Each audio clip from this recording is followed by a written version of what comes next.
ఆ రోజు ఉండే పరిస్థితుల్లో మీరు చేసింది అది. నీకు రైట్స్ లేదు, నువ్వు ఓనరు కాదు.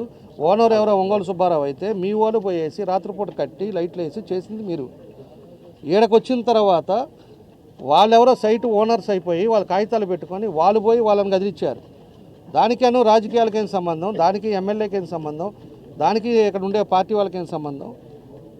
సంబంధాలు లేకుండా, లేకపోతే మా వాళ్ళు పార్టీ వాళ్ళు ఎవరైనా పోయేసి నువ్వు చెప్పినట్టు అసలు కాగితాలే లేకుండా ఆ విధంగా చేస్తే తప్పు చేసినట్టే. నువ్వేమైనా మాట్లాడు, మేము దానికి వింటాం.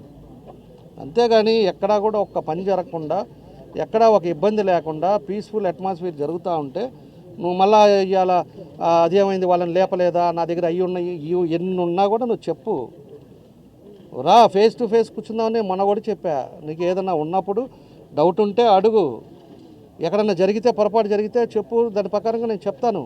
చెప్పిందే వచ్చి ఏదో ఒకటి మాట్లాడేదను, మా కొడుకు మీద ఒట్టు, మా కొడుకు మీద ఒట్టు, నాకుండేది ఒక కొడుకు. అందరికీ ఉంటారు పిల్లలు, అందరికీ పిల్లలు ఉన్నారు. అందరికీ పిల్లలు ఉన్నప్పుడు అందరి పిల్లల మీద ప్రేమలు ఉంటాయి.